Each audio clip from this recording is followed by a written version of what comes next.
Bonjour à toutes et tous, bienvenue dans ce beau village La Poste. Nous sommes très honorés aujourd'hui d'accueillir la Fondation La Poste et sa déléguée générale, Anne-Marie Jean, qui va nous rejoindre pour soutenir, et la Fondation qui soutient tous les projets d'inclusion, des projets d'inclusion du territoire sur la durée. Alors, je voulais saluer aussi les partenaires qui sont ici présents et qui vont témoigner de cette belle coopération avec la Fondation qui soutient des projets d'inclusion par l'écrit sous toutes ses formes, mais aussi dans tous les territoires, que ce soit des départements ruraux, comme on va le voir, mais aussi dans des milieux plus urbains. Alors, sans tarder, je vais donner la parole à Anne-Marie Jean, la déléguée générale de la Fondation, et sois assurée, Anne-Marie, qu'en tant que postière, que postier, nous sommes tous des ambassadeurs de cette fondation qui œuvre pour le développement humain, la jeunesse dans nos territoires.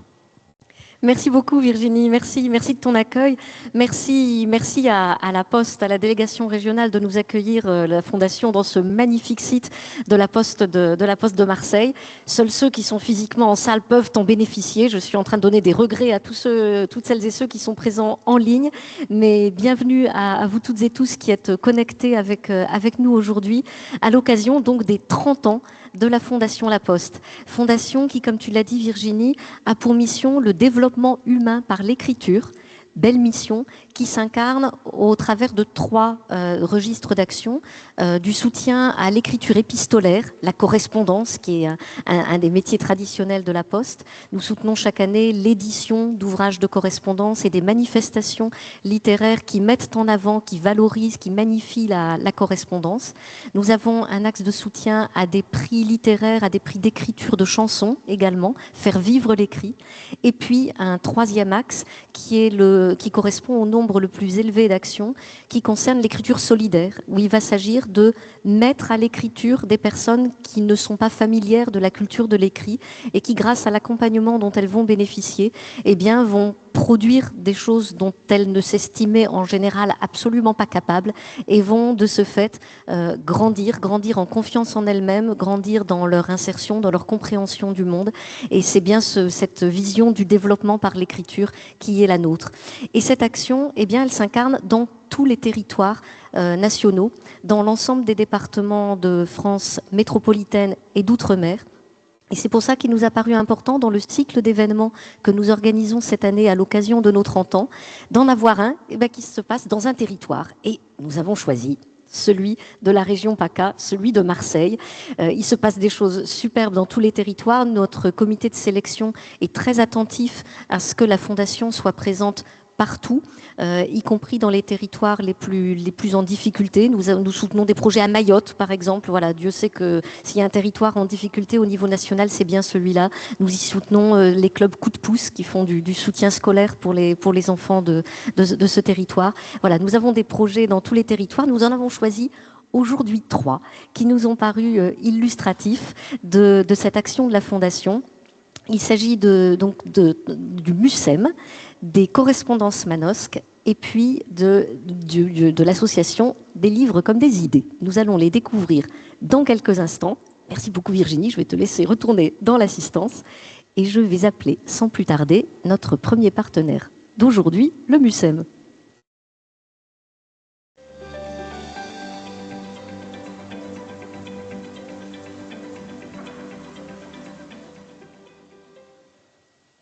Lucille Bresson, bonjour.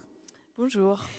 Alors, vous allez vous présenter et puis nous présenter rapidement le MUSEM. Le MUSEM est très connu ici, bien sûr, à Marseille, mais beaucoup plus largement en France. Par contre, on ne sait pas forcément tout ce qu'il fait et c'est vrai que de prime abord, on peut vraiment se demander, après ce que je viens de dire de la Fondation, que diable peut-elle faire avec le MUSEM ? Bonjour, merci pour votre invitation. Donc, je suis chargée de développement culturel au MUSEM. Je travaille dans un service qui est particulièrement en charge de toutes les relations avec nos différents publics dont on aime prendre soin. Voilà. Alors le MUSEM, c'est un musée de société, un musée qui regroupe des expositions.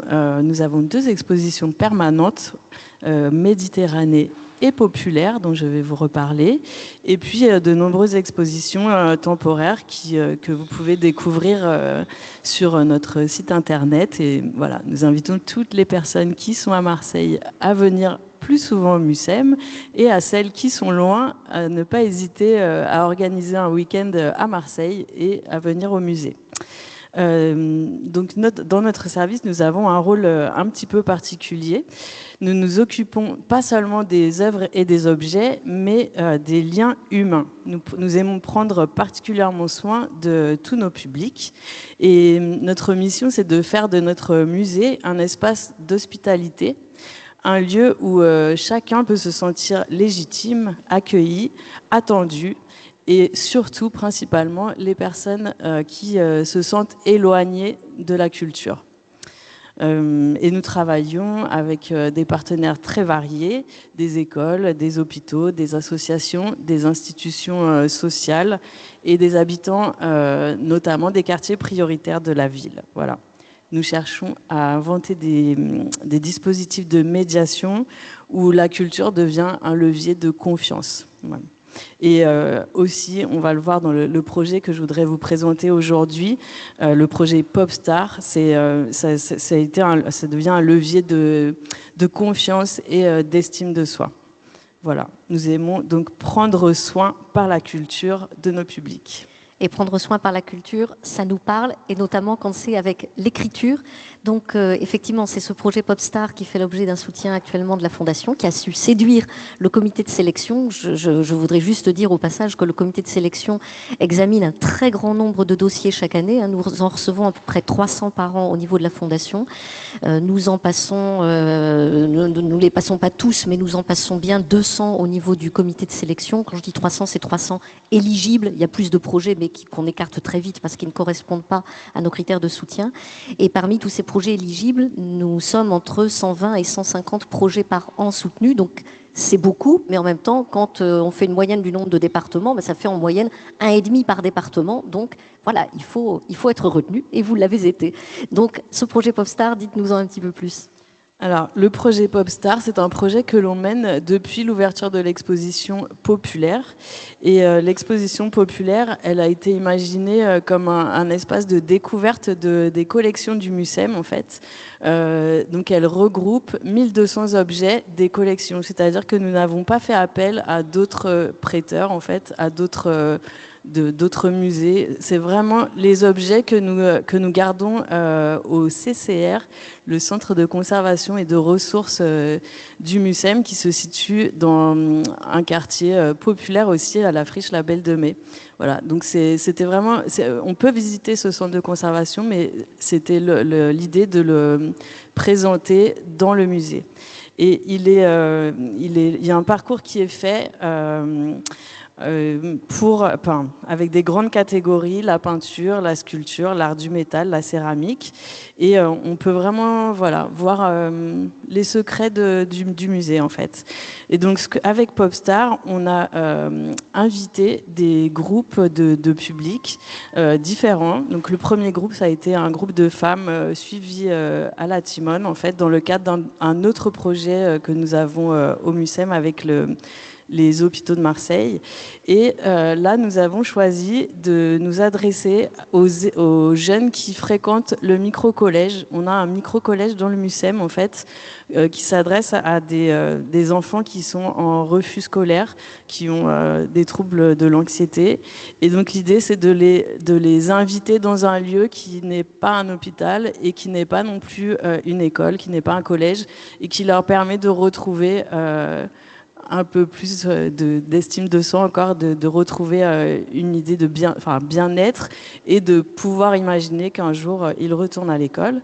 Et on s'est inspiré, pour revenir à l'écriture, des cartels sensibles qui figurent dans l'exposition populaire. Alors à la création de l'exposition, on a bien sûr écrit des cartels scientifiques pour expliquer d'où la provenance des objets, les dates. C'est vraiment ce qu'on voit habituellement dans les musées. Et pour aller un peu plus loin, on a fait appel à des écrivains écrivains qui ont noté leurs émotions, en fait. On leur a proposé une liste d'objets, ils ont noté leurs émotions et chacun a écrit un petit texte qui figure à côté des œuvres. Donc nous, on a proposé à ces jeunes de partir de la même idée, de choisir un objet dans l'exposition qui leur provoquait une émotion et ensuite de pouvoir écrire sur cet objet. Donc je vous raconte un petit peu comment ça se passe concrètement. Donc ces élèves étaient au nombre de 6, je crois, parce que c'était le début de la mise en place du micro-collège.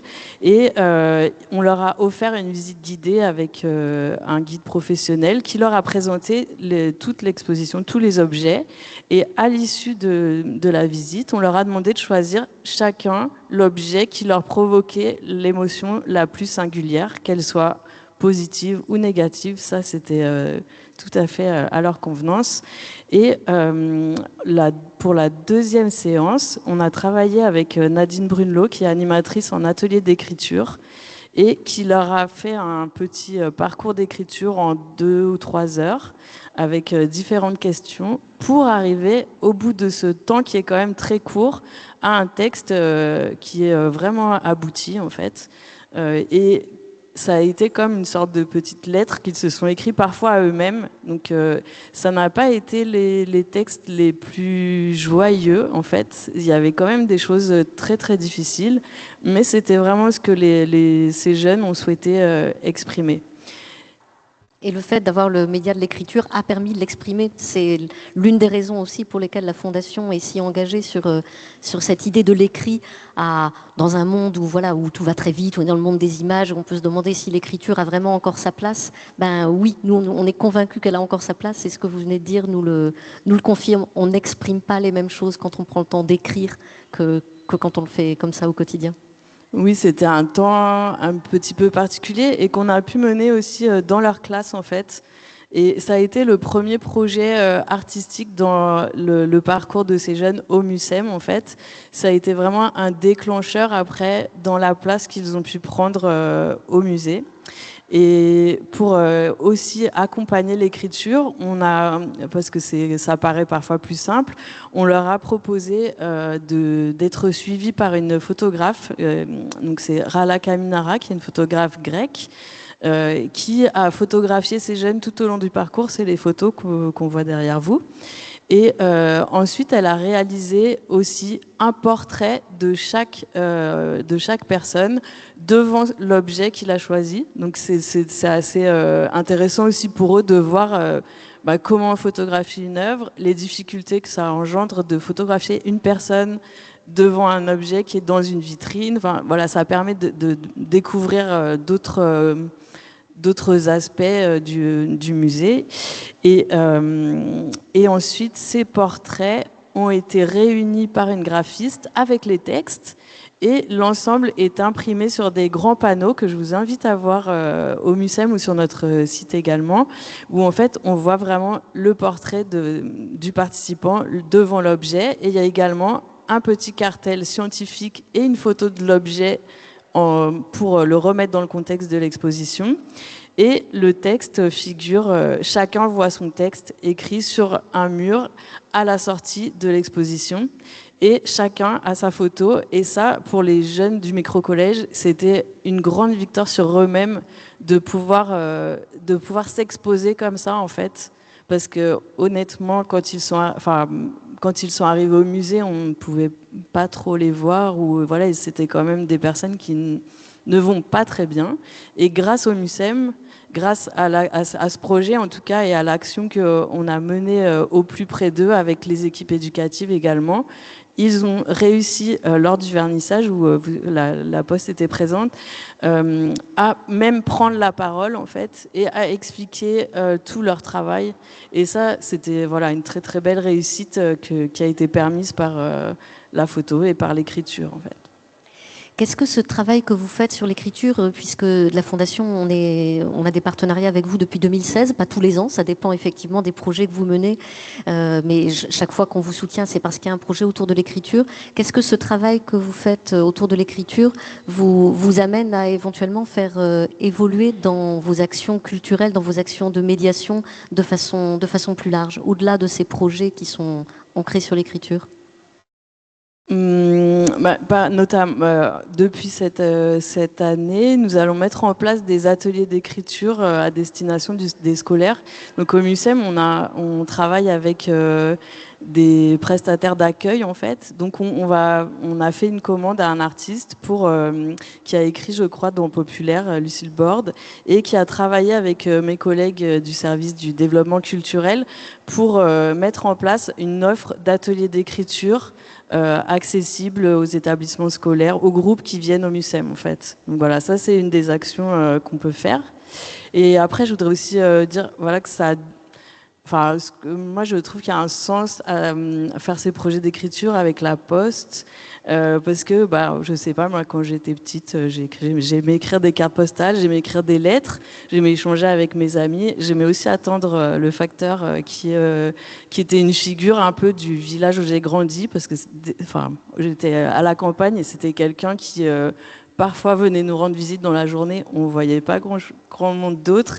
Et tout ça, ça participe au développement du lien humain, en fait, au fait de prendre soin des autres. Et je trouve que c'est un petit peu la même démarche. Voilà, on a une démarche commune de prendre soin de l'autre, en fait. Merci Lucille de ce joli témoignage, la Poste au cœur du lien et de la confiance au fil des ans. Merci beaucoup. Je vais vous inviter à regagner votre place. Je précise tant aux personnes présentes ici même qu'à distance que nous aurons en dernier temps de notre rencontre un temps d'échange questions-réponses. On ne va pas le faire à l'issue de chaque témoignage, mais de façon groupée à la fin. Donc n'hésitez pas, pour celles et ceux qui êtes à distance, de mettre au fur et à mesure qu'elles vous viennent vos questions dans le fil de discussion. Elles me seront transmises par la personne qui assure la régulation pour animer notre échange. Deuxième témoignage de notre midinale, c'est les correspondances Manosque. J'invite Evelyne Pravidlo et Frédéric Vladislav. J'ai toujours du mal à prononcer votre nom, Frédéric, et d'ailleurs vous faites appeler Vlad, c'est plus simple pour tout le monde. Je vais m'en tenir à vos prénoms, tous les deux, si vous le voulez bien. Alors, Evelyne, vous êtes co-directrice du Festival des correspondances de Manosque et vous étiez là dès le début de l'histoire, ou presque. Vous allez nous dire. Ce festival est bien connu dans la région, là aussi. Je crois qu'il est assez connu largement. Vous allez quand même nous le présenter un petit peu plus. Et là, pour le coup, le MUSEM, c'est un accompagnement un peu plus frais, ne serait-ce que parce que le MUSEM n'était pas là il y a 30 ans déjà. Les correspondances Manosque, vous avez déjà quelques années et c'est depuis 1999 que nous sommes à vos côtés. Racontez-nous, Evelyne. Oui, alors d'abord, merci beaucoup de nous recevoir dans ce magnifique lieu, de vous retrouver, Anne-Marie. Et puis, bon anniversaire, d'abord. Merci. Alors, je n'étais pas là en 1999, mais Olivier Chaudenson et Olivier Adam, à l'époque, qui n'était pas encore l'écrivain que l'on connaît, ont créé le festival Les Correspondances de Manosque, à Manosque, en 1999.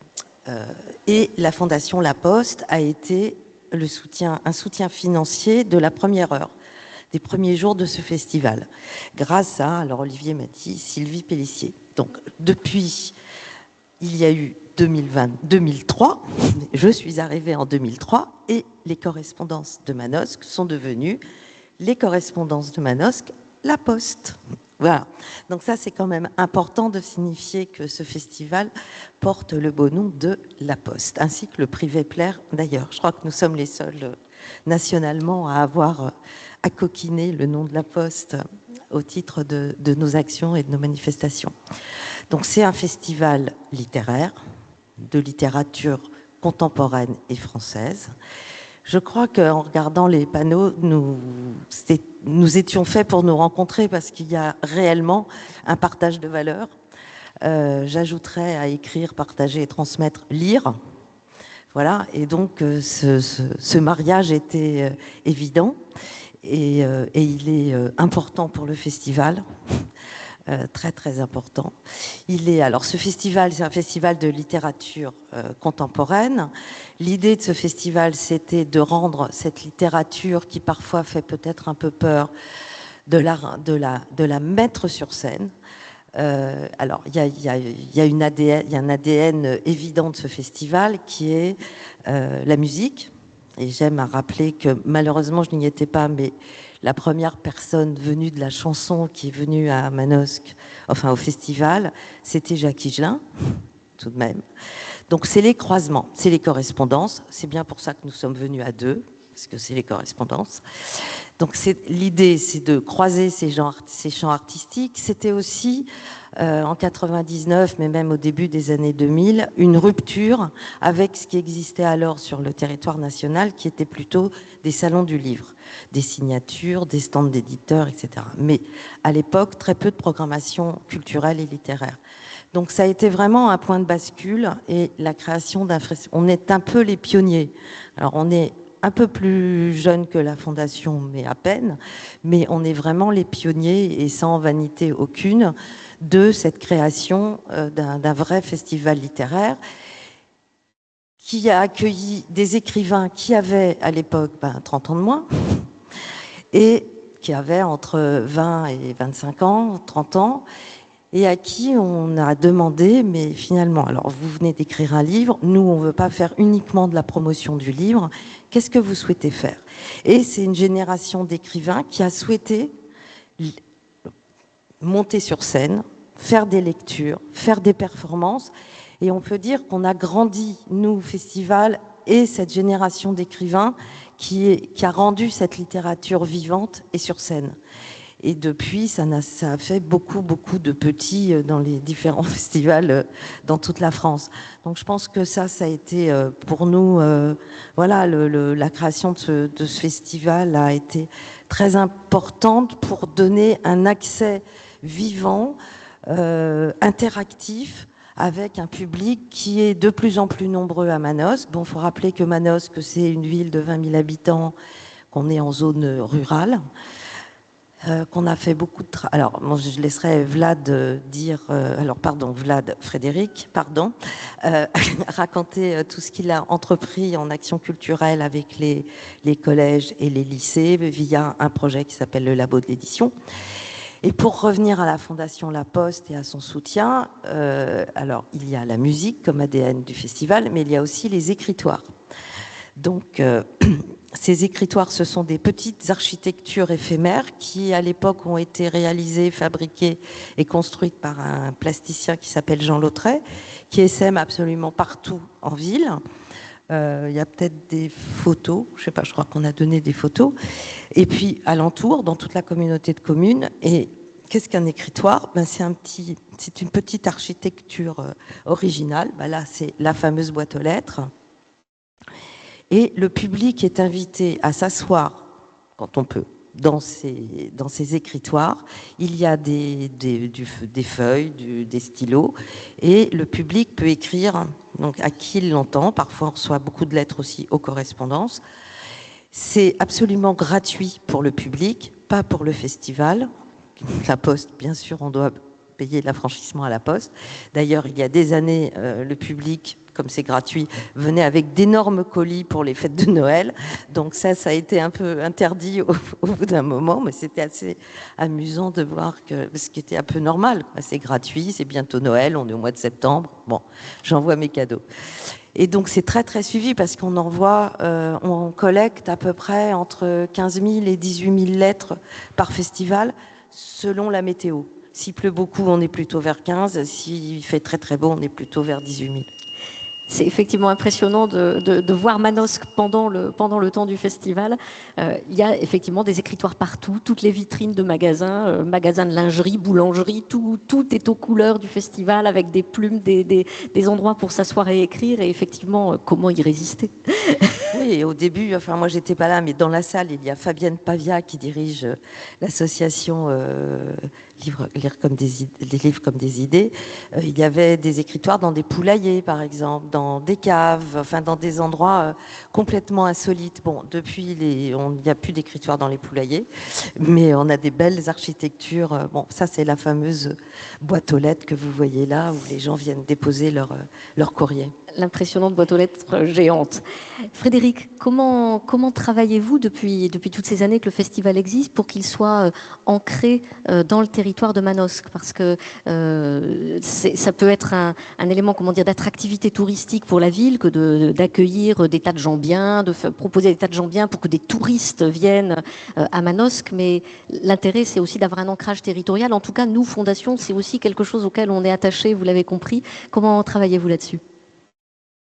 Merci de nous recevoir. L'ancrage territorial pour les correspondances, il passe essentiellement par l'accueil d'un auteur ou d'une autrice en résidence, ce qui va nous permettre de travailler sur une autre temporalité que celle du festival, prendre le temps d'aller à la rencontre des publics. Les auteurs et les autrices accueillis vont mener un certain nombre de médiations dans les collèges, les lycées, donc les établissements scolaires, mais aussi auprès d'autres associations. Donc à chaque fois, c'est une manière de rencontrer ces publics et leur proposer un atelier d'écriture, juste une rencontre, les amener à s'intéresser à l'œuvre, à la littérature et à la manière dont elle se construit. Et à chaque fois, c'est aussi l'occasion de rappeler justement les actions qui sont menées pendant le festival. Les écritoires dont parlait Evelyne, c'est vrai que c'est un succès, ça reste. Les gens, parfois, me parlent des correspondances en me disant je me souviens quand j'étais petit, on allait écrire des lettres ou des cartes postales dans les écritoires. Voilà, donc on parvient à faire le lien, surtout grâce à cette résidence d'écriture, aussi en animant tous les mois un club de lecture avec la médiathèque. On est très proche du réseau des médiathèques, donc on organise aussi des événements dans le bâtiment dans lequel on est accueilli, qui héberge différentes structures autour de la littérature. Et tous ces événements nous permettent de prendre le temps, ce temps qu'on n'a pas pendant le festival, pour justement rencontrer les publics et les amener à s'intéresser à l'écriture et à la lecture. J'ajouterais qu'en amont au moment de la préparation du festival au mois d'août, lorsqu'arrive le programme, version papier évidemment, il y a une grande réunion qu'organisent Camille et Vlad au centre de tri. Je dis pas de bêtises? À toi de... Oui, alors... Parce que tout se fait à la poste. Non, mais pour relier quand même avec ce qui nous alors intéresse. c'est vrai qu'on fait appel au service de la Poste pour envoyer le programme papier du festival. C'est vrai aussi qu'on bénéficie d'un accueil de la part des équipes de Manosque toujours très sympathique, à tel point qu'en fait on se rend directement au centre de tri où on fait livrer nos programmes. Et on organise une mise sous pli. C'est vrai qu'on doit envoyer entre 6 et 9 000 plis. Donc, il y a toute une logistique. Et c'est un moment qui est sympathique. En plus, on a ce programme qu'on peut partager aux facteurs qui sont là, sachant qu'ensuite, ils vont avoir du travail pendant le festival, puisque là, on va passer un contrat de collecte pour que les courriers qui ont été rédigés dans les écritoires et déposés dans ce que nous on appelle les caisses à lettres et non les boîtes aux lettres. On a 3 caisses à lettres, on réunit tout ce courrier dans les sacs postaux et on a une collecte. Ensuite, l'affranchissement donc par la poste. Et ce qui est assez drôle aussi, c'est que comme ce sont des courriers qui sont affranchis par l'association, c'est notre adresse qui y figure et on va recevoir aussi toutes les lettres qui ne sont pas parvenues à destination, les lettres et les cartes. Donc on voit aussi parfois les mots qui ont été envoyés. On incite les gens à écrire évidemment à leur connaissance, mais également parfois à des personnes imaginaires ou des personnes disparues. Donc on reçoit ces mots et c'est parfois extrêmement touchant aussi les voir. Il y aurait des projets à imaginer autour de ça aussi. Ah oui, tout à fait, sur ce volet-là, pour La Poste, justement, pour des courriers où il n'y a pas d'expéditeur identifié, il y a un centre qui est en Gironde, hein, qui peut recueillir ces courriers et où il y a eu du très beau travail qui a été fait. Nous avons reçu une autrice qui en a fait un livre et qui est venue sur les lettres ordinaires d'Adriana Wallis. Adriana Wallis, tout à fait, que nous avons invité le mois dernier pour notre précédent événement dans le cadre des 30 ans qui se tenait au musée de la Poste sur le thème de la correspondance. Comme quoi tout correspond. Absolument. Et je voudrais aussi ajouter que, d'autre part, vous avez un prix qui s'appelle le prix remis par la Poste. Envoyé par la Poste. Oui, remis par la Fondation La Poste et envoyé par la Poste. Et que très très souvent, nous sommes un peu sur les mêmes longueurs d'onde sur le choix C'est notre des petit auteurs. jeu chaque été.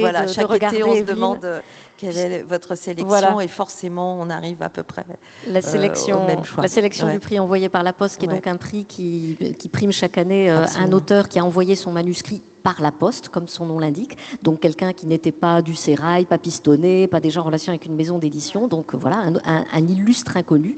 Donc notre jury choisit 6, 7, 8 auteurs. Et en effet, vous faites en parallèle ce travail et assez souvent, il y a de la correspondance, voire même vous programmez le lauréat du prix envoyé par la Poste. Ça nous est arrivé plusieurs fois ces dernières années. Evelyne Frédéric, mille merci pour votre témoignage. Anne-Marie. Je vous invite à regagner vos places et j'invite maintenant notre dernier partenaire, Émilie Ortuno, pour Des livres comme des idées.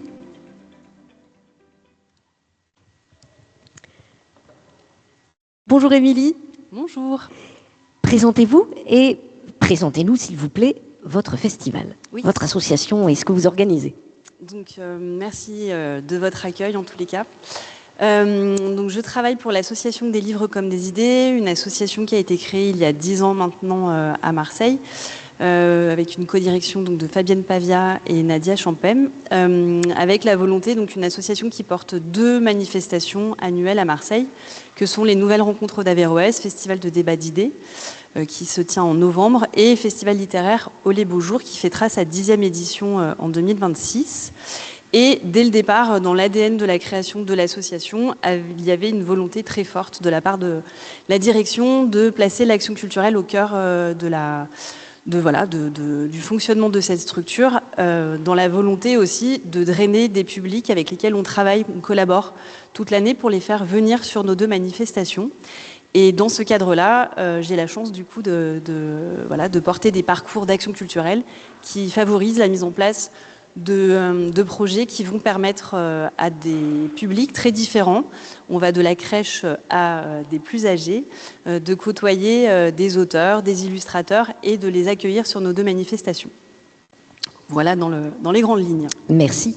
Et nous vous accompagnons depuis 2019, et ce, en particulier pour un projet qui s'appelle Des nouvelles de collégiens, qui consiste donc, comme son nom l'indique, à faire écrire des nouvelles par des collégiens.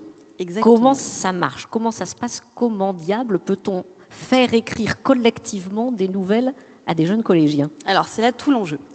Donc effectivement, vous nous accompagnez depuis la 2e édition donc, de ce dispositif d'action culturelle qui connaît un succès grandissant d'année en année. Preuve en est le nombre de candidatures des enseignants de l'Académie d'Aix-Marseille. Le principe est le suivant, il est très simple.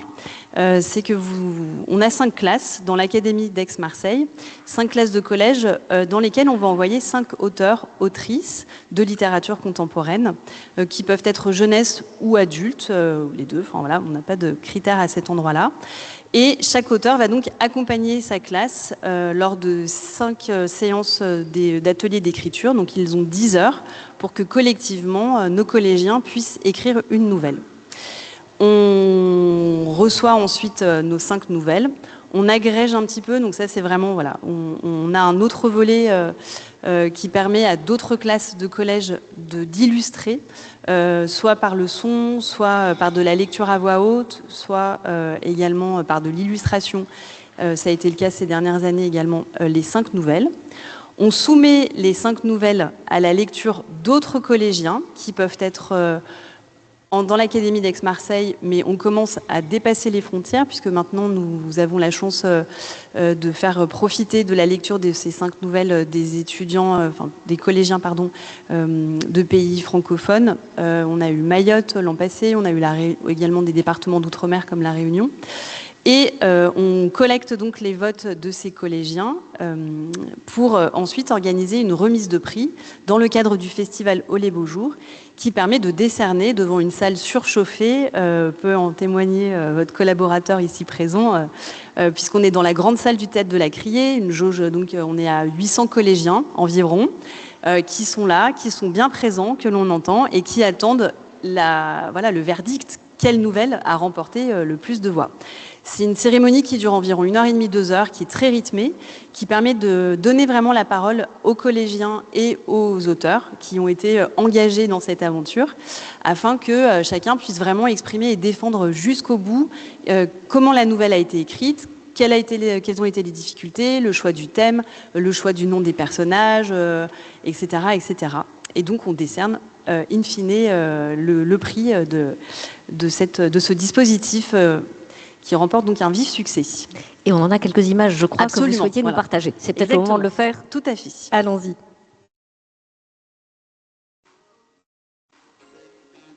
On a été choisi pour participer à notre classe d'écrit. Il y a l'auteur Sébastien Joannès qui est venu dans notre classe pour nous faire plusieurs activités littéraires. Il nous a entraînés pour qu'on fasse une nouvelle. Les ateliers qu'on a fait avec l'écrivain, ça nous a aidé à sortir nos pensées ou bien à imaginer des trucs. L'écrivain, il nous demandait des activités comme par exemple écrire tout ce qu'on a sur le cœur, sur une feuille. Qu'on a ensuite déchiré et mis à la poubelle. C'est comme si ça nous libérait d'un poids, on arrive mieux à se concentrer. Il nous a fait essayer des techniques pour écrire. On écrivait des mots, après on devait écrire des phrases. On a fait par exemple des poésies sur le sourire, sur la naissance, sur les caprices d'un enfant.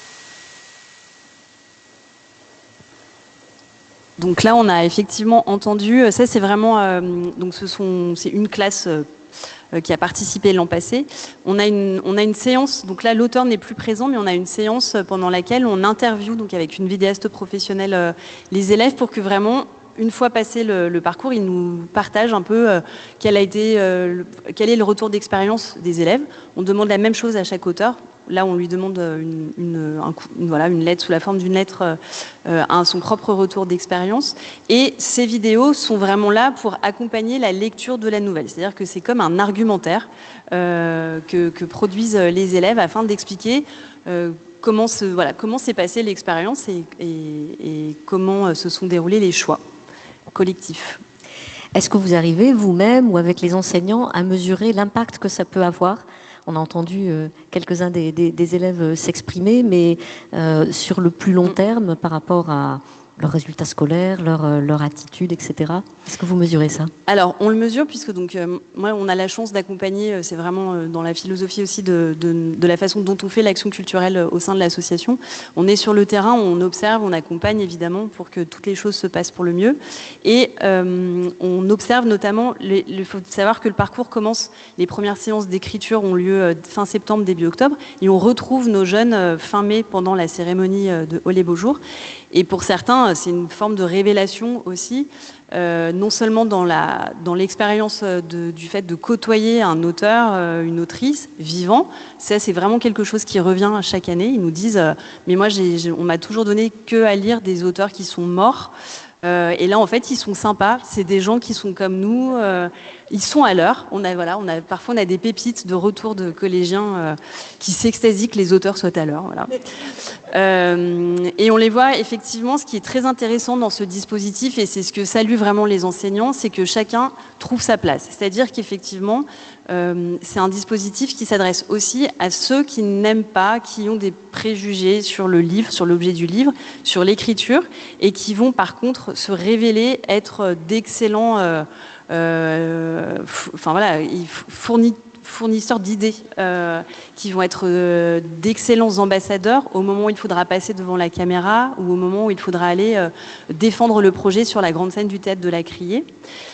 Des enseignants que l'on retrouve sur d'autres projets d'année en année saluent effectivement que pour certains, il y a une forme de déclic. Certains vont mettre les pieds pour la première fois dans le CDI du collège grâce à ce projet, puisque on essaye d'organiser les séances dans le CDI et vont fréquenter en fait cet endroit au sein du collège. Donc on a des effets comme ça qui se mesurent à cet endroit et de façon très visible immédiatement pendant le déroulé du projet. Et c'est sans doute aussi ce qui fait que vous avez beaucoup d'enseignants qui souhaitent participer au projet. Je crois que vous avez un livre sur les genoux. Voulez-vous nous le montrer et nous en dire quelques mots ? Voilà, parce que donc c'est quand même là aussi tout le lien avec tout ce que vous évoquiez sur les missions de la Fondation La Poste. Mais ce qui est très important pour les élèves, donc c'est effectivement d'avoir le livre édité. Donc on est vraiment sur des conditions d'éditorialisation professionnelle. On passe par une correctrice professionnelle. Donc c'est aussi l'occasion pour nous, médiateurs du livre, de sensibiliser les jeunes, leurs enseignants aussi, sur le fonctionnement de la chaîne du livre, quels sont les différents métiers qui gravitent autour de la fabrication d'un livre, et quelle n'est pas leur joie, lorsqu'on les retrouve à la remise de prix, de découvrir que leur nom figure au même titre qu'un auteur, en fait, puisqu'ils sont tous marqués comme co-auteurs du recueil. Et donc chacun se voit remettre son exemplaire lors de la remise de prix. Comme quoi non seulement un auteur peut être vivant, mais en plus être l'un d'eux. Exactement. Et ils ont un bel objet en main qu'on pourrait en effet trouver en librairie ou dans le meilleur CDI qui soit. Donc c'est ce qu'on s'efforce de faire par ailleurs. Effectivement, c'est d'envoyer des exemplaires dans tous les CDI des collèges du département. Tout à fait. Merci beaucoup, Émilie. Merci à vous encore. Restez avec moi. Nous allons maintenant arriver à la séance de questions-réponses. Donc je vais demander à Lucille et à Evelyne et Frédéric de revenir pour que nous puissions ensemble répondre. Venez, je vais faire un petit peu de place sur mon canapé. Viens, Evelyne.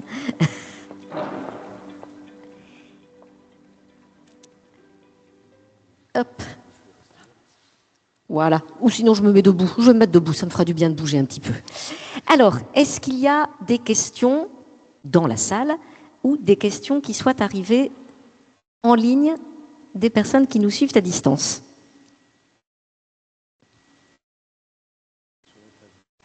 Non, ça, sur la table, oui.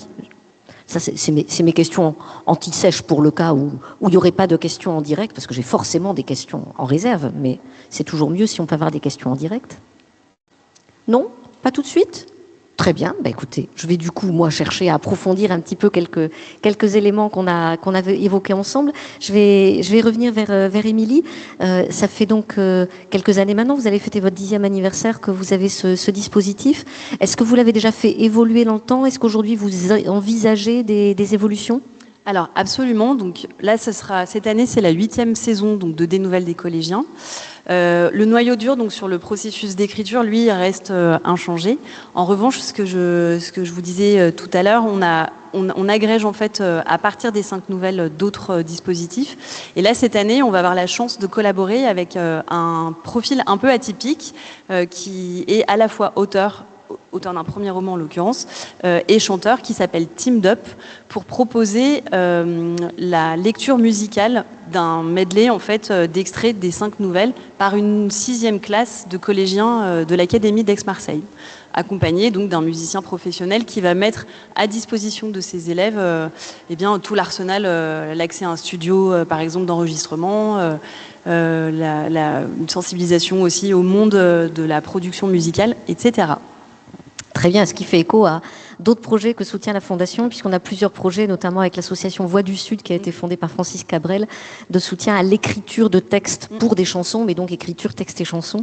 Et il y a également avec Voix du Sud des très jolis projets d'écriture de chansons avec des personnes en grande difficulté sociale sur la base des romans qui ont été lauréats du prix envoyé par la Poste et qui donnent notamment lieu à une restitution au moment du festival de Villeneuve-sur-Lot, où le lauréat du prix envoyé par la Poste est invité et où pendant la semaine qui précède, il y a un travail fait entre un auteur, compositeur, interprète et une écrivaine. D'ailleurs, l'écrivaine qui intervient actuellement se trouve être la lauréate du prix envoyé par la Poste 2022, qui a donc bénéficié du travail qui avait été fait sur son propre ouvrage. Et donc voilà, ce dialogue texte et chanson fonctionne bien aussi et est une autre façon d'entrer dans l'exercice de l'écriture et de le valoriser. Absolument. On l'avait pu découvrir parce que dans le volet Ma classe au micro, on a effectivement des jeunes qui se sont emparés des 5 nouvelles pour produire spontanément un rap sur le thème donc, qui était évoqué au travers des nouvelles. Ça, je voulais pas signifier, mais c'est aussi hyper intéressant de constater un peu ce qui occupe l'esprit de nos ados d'aujourd'hui. C'est pas joyeux. Ceux qui lisent nos recueils voient effectivement la jeunesse d'aujourd'hui avec dans sa réalité, dans sa dualité, puisque ce sont bien eux qui écrivent, et donc ce sont les thèmes qui les préoccupent. C'est ce que nous disait d'ailleurs Lucille aussi tout à l'heure pour Popstar, et c'est ce que nous constatons dans d'autres projets, et notamment dans l'un des prix littéraires que nous soutenons, qui va être remis le 19 novembre prochain, le prix Clara Nouvelles d'ado. Les nouvelles rédigées par des jeunes entre 13 et moins de 18 ans, puisque c'est la règle pour pouvoir candidater. Je vous invite tous et toutes à la lecture de ces textes, parce que non seulement ils sont très bien écrits, ce sont des très beaux textes. Le prix en reçoit des centaines, donc vraiment la dizaine qui sont sélectionnés sont des petits bijoux. Voilà, on voit que les ados n'ont pas forcément des idées très roses dans la tête, mais voilà, autant le savoir et que ça puisse s'exprimer, puis qu'ensemble on travaille autour de cela. Evelyne et Frédéric, justement par rapport à la thématique de la jeunesse.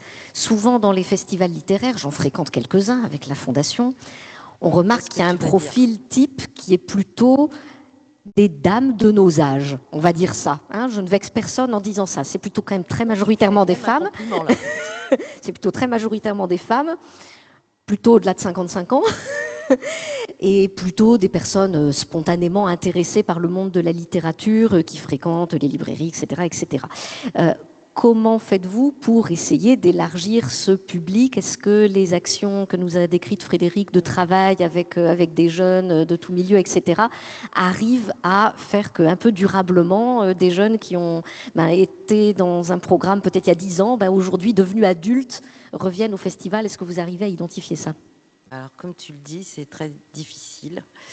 Alors, on a mis au point 2 actions qui associent les collégiens et les lycéens au festival, puisque ça se passe pendant le festival. D'une part, le labo de l'édition, et je laisserai Vlad en parler. Le labo de l'édition, ça a été initié par un éditeur qui s'appelle Benoît Viraud, qui est l'éditeur du Nouvel Attila, et qui est venu nous proposer cette idée il y a 9 ans.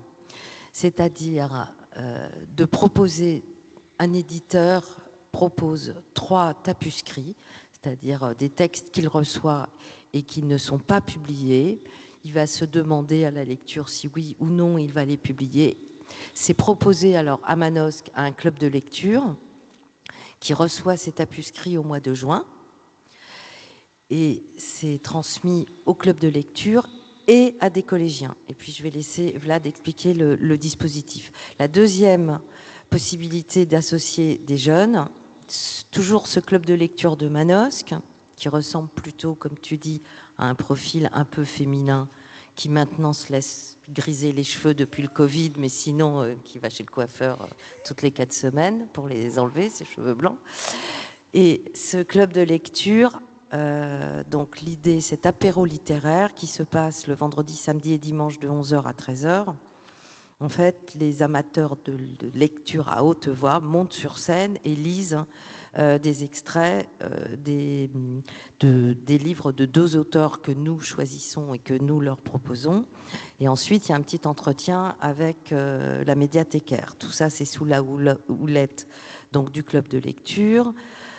C'est dirigé par un comédien, Raphaël Franz Kuhlmann. Tout ça est bien travaillé, et rodé. Il y a beaucoup de monde, comme tu sais, qui vient écouter ces lecteurs.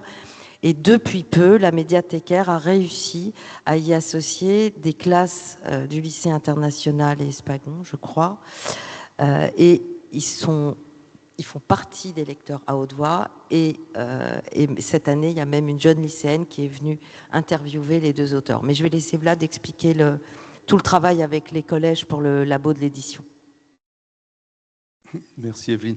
Oui, pour le labo de l'édition, donc il s'agit de lire des manuscrits et participer à un comité éditorial d'un jour qui se produit en public, en présence de l'éditeur. Donc les lecteurs, les lectrices montent sur scène et depuis quelques années, des lycéens en l'occurrence viennent défendre un ou plusieurs des manuscrits Le but étant de se mettre dans la peau de l'éditeur et de juger est-ce que c'est un texte qui est publiable ou pas, ou est-ce qu'il faut y apporter des corrections, des modifications. Et en fait, ils y prennent énormément de plaisir, ils sont très très impliqués.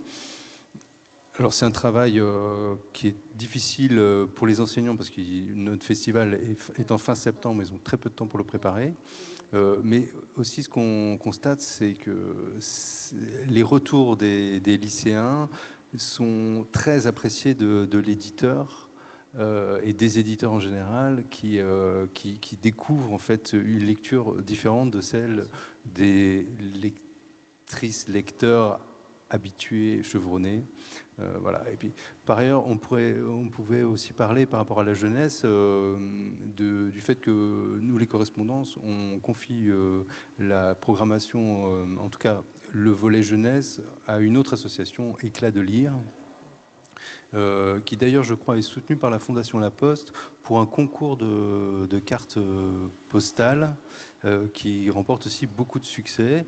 L'idée là, c'est que ce sont essentiellement les écoles primaires qui y participent, ou après tous les enfants qui le souhaitent, doivent rédiger un texte qui tient sur une carte postale et qui donnera lieu ensuite à une remise de prix et une lecture en public par un comédien qui est accompagné d'un musicien. Et là aussi, ça remporte beaucoup de succès. Voilà. Mais sinon, c'est une difficulté qu'on traverse tous et toutes, organisateurs et directeurs ou directrices de festivals littéraires. C'est de mobiliser, disons, les 18-30, quoi. Ça, c'est vraiment difficile. Et à Manosque, c'est peut-être encore un peu plus difficile parce qu'on est en ruralité, que c'est très difficile de faire venir les étudiants d'Aix ou de Marseille. D'abord parce qu'à Marseille, il se passe beaucoup de choses, mais même il n'y a plus de navettes à partir de 8h du soir et il n'y a pas d'auberge de jeunesse à Manosque. Et donc, ça rend vraiment la circulation et l'hébergement. Enfin, il n'y a pas d'hébergement, il n'y a pas de circulation possible, sauf si on a une voiture, ce qui n'est pas le cas de tous les étudiants de 18 ans ou 19 ans. Donc, ça rend vraiment l'accessibilité difficile à ce festival littéraire, quoi. Ça, c'est voilà, on n'est pas situé au meilleur endroit pour ça. Et ce qui rend d'autant plus important le travail que vous faites avec les jeunes qui sont sur place. Alors, on me dit qu'il y a une question en ligne. J'écoute. Alors justement, il y a une question pour les correspondances de Nicolas qui demande est-ce que le festival de Manosque est transposable à d'autres villes ? S'il pourrait se déplacer dans d'autres villes, nous étions, il y a quelques années, nous avions organisé, alors il y a eu les correspondances d'Alger, je crois Fabienne, 99, 2000, et puis ensuite il y a eu les correspondances de Tanger, nous avions un partenaire, la librairie des Colonnes à Tanger, Simon Hamelin d'ailleurs, qui est maintenant marseillais, et on avait organisé ces correspondances à Tanger, oui. Donc oui, s'il y a des moyens, des budgets, il y a la volonté et l'envie, c'est sûr. Est-ce qu'il y a une question dans la salle ? Vous avez le droit de vous exprimer. Non ? Je vais peut-être poser une autre question à Lucille. Pardon, je vais sortir des trucs un peu standards, mais comme ce que j'ai dit sur les festivals littéraires, le MUSEM, on peut se dire, enfin voilà, c'est beau, ils ont plein de sous. Qu'est-ce qui fait finalement que vous avez besoin de chercher la Fondation La Poste alors qu'il y a plein de petites associations qui sont plus nécessiteuses ? Pourquoi l'aide de la Fondation peut vous être utile et nécessaire ? Pour donner pour donner une valeur ajoutée à nos projets, en fait, pour justement, comme je vous disais tout à l'heure, mettre en valeur les points communs que nous avons, comme créer du lien social. C'est voilà. Et ensuite, même si les budgets sont en baisse, ils le sont également au MUSEM. Donc, nous devons nous appuyer de plus en plus sur nos partenaires privés. Voilà, donc, et c'est aussi une satisfaction de savoir que nos projets donnent envie d'être soutenus. Donc c'est valorisant aussi pour les équipes qui travaillent, c'est valorisant pour le public qui voit vos logos à la fin, enfin notamment sur les panneaux Popstar, la Fondation La Poste. C'est valorisant pour les jeunes qui font attention, à qui on peut le dire. Voilà, donc c'est important. Merci en tout cas pour votre soutien.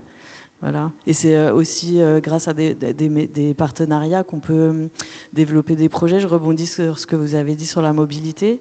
On a un projet emblématique aussi au MUSEM qui est Destination MUSEM, qui est un dispositif de mobilité. On a 2 bus électriques et accessibles qui nous permettent d'aller chercher des habitants dans tous les quartiers de la ville. Et grâce à nos mécènes, nous sommes passés de 30 trajets à la création du dispositif à 100, une centaine la saison dernière, et avec la volonté d'aller jusqu'à 120 cette année. Et donc on s'adresse non plus seulement aux habitants des quartiers prioritaires, mais également aux écoles, aux centres de loisirs qui sont dans les Bouches-du-Rhône. Et également, on va essayer de développer cette année une offre à destination des zones rurales pour continuer cette démarche d'aller vers nos publics. Et donc, on va tester cette année la faisabilité avec un bus électrique de se rendre le plus loin possible pour accompagner des habitants des zones rurales au MUSEM. Voilà. Avec un bus électrique, là, pour le coup, la Poste, très engagée dans la transition écologique et dans l'électrification de sa flotte, ne peut qu'approuver ce choix que vous avez fait. Merci de votre réponse, malgré le caractère un peu impertinent de ma question. C'est avec plaisir. Merci à vous pour l'invitation. Ce que je voudrais souligner aussi, c'est que le fait de bénéficier d'un soutien de la Fondation permet d'une certaine façon d'entrer dans une communauté d'acteurs.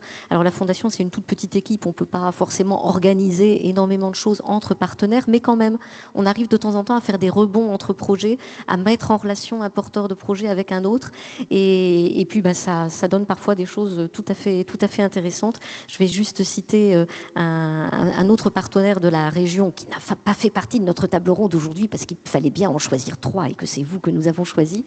Il s'agit du Festival d'Aix, festival de musique, avec lequel nous avons une collaboration autour d'un programme qui s'appelle Programme Passerelle, qui a été créé pour avoir une action très, très inclusive, très pédagogique, très éducative avec des personnes de l'ensemble de la région, complètement éloigné à la base de la culture de ce que peut être un grand festival de musique classique, et que nous soutenons donc à ce titre, puisque dans le cadre de ces actions d'inclusion, il y a des dimensions d'écriture, on fait écrire les personnes qui y participent sur l'expérience qu'ils vivent par ce biais.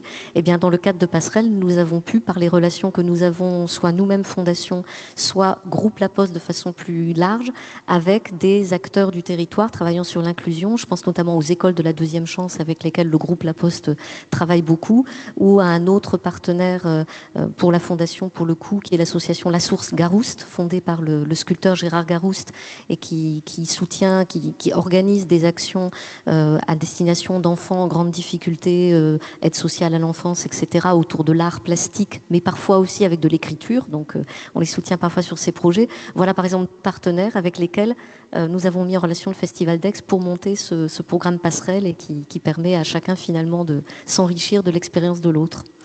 Merci infiniment à tous les 4, à vos 3 structures pour notre échange. Ça passe très très vite, on aurait plein de choses encore à partager, et on en aura encore, et peut-être des échanges entre vous vont naître suite à ce qu'on a pu partager aussi. Je vous propose qu'on vous applaudisse très fort en salle pour qu'on vous entende, parce que ceux à distance, on les entend pas.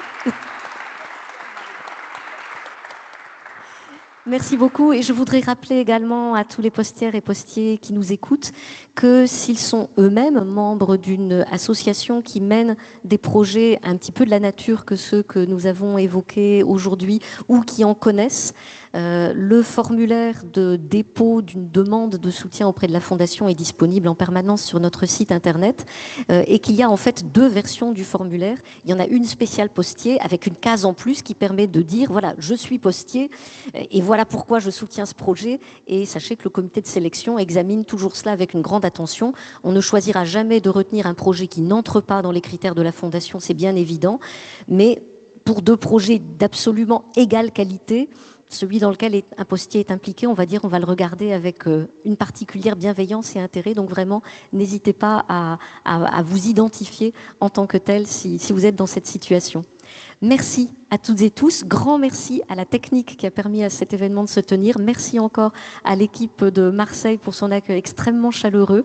Vous pourrez retrouver sur le site internet de la Fondation d'ici quelques jours le replay de cette midinale. Vous le retrouverez également pour les postières et postiers sur les réseaux sociaux internes de l'entreprise. Sur notre site internet, vous retrouverez également les midinales que nous avons déjà réalisées ces derniers mois dans le cadre de notre cycle des 30 ans.